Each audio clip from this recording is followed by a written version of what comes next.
Al castello di San Giusto a Trieste trovate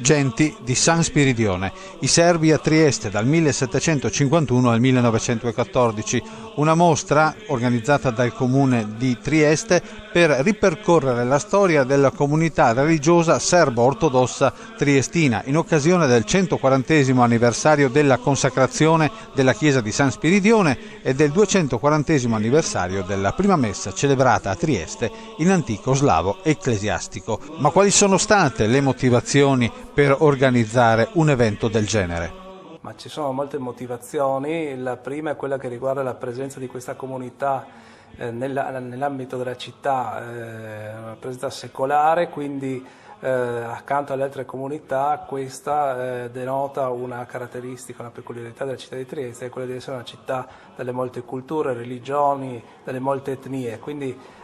sottolineare la presenza dei serbi significa anche sottolineare queste particolarità di Trieste. E l'altra motivazione riguarda proprio il percorso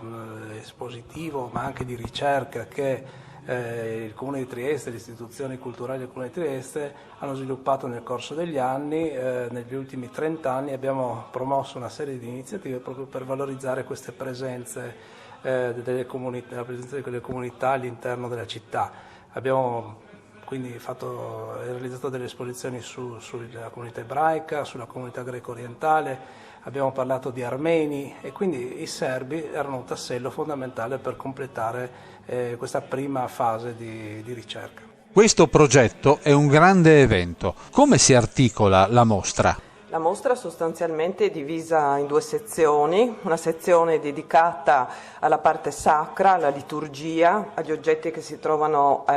generalmente alla chiesa di San Spiridione, di loro proprietà, mentre una seconda parte, che è divisa proprio al piano superiore, riguarda le famiglie. Abbiamo voluto proprio incentrare sulla storia delle famiglie, che sono quelle che sono venute a Trieste alla fine del Settecento, attratte appunto dal Portofranco nel 1719 e che hanno impiantato dei commerci. Queste famiglie sono rappresentate attraverso ritratti, ma anche attraverso degli oggetti che loro hanno donato, perché molto generosi e anche molto religiosi, alla chiesa di San Spiridione. Sono personaggi accompagnati, sono famiglie per esempio quali Popovic, lo stesso Spiridione Gopčević, e queste famiglie sono accompagnate a loro volta anche da interessanti ship portrait, cioè praticamente questi commercianti erano anche proprietari di navi, acquistavano dei carati, le navi venivano acquistate dei carati e facevano fare il ritratto della loro nave, che poi mettevano o nella nave stessa oppure nei loro uffici. Due importanti ritratti sono così singolari, sono quelli della regina Elena di Montenegro, che fu la consorte del re Vittorio Emanuele III, re d'Italia, per la prima volta esposta al grande pubblico, un quadro del pittore Barison, di proprietà della regione Friuli Venezia Giulia, che ci è stato prestato. I dipinti sono in genere proprietà dei civici musei di storia d'arte, come ho detto appunto la parte sacra è di proprietà della chiesa serbo-ortodossa, ci sono molti pezzi inediti e poi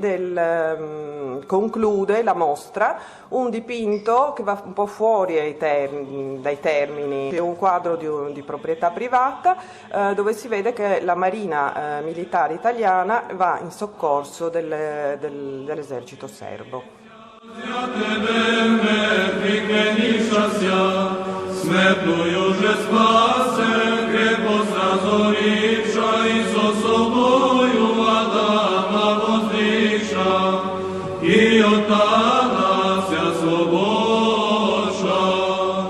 Благословен єси, Господи, научи мя,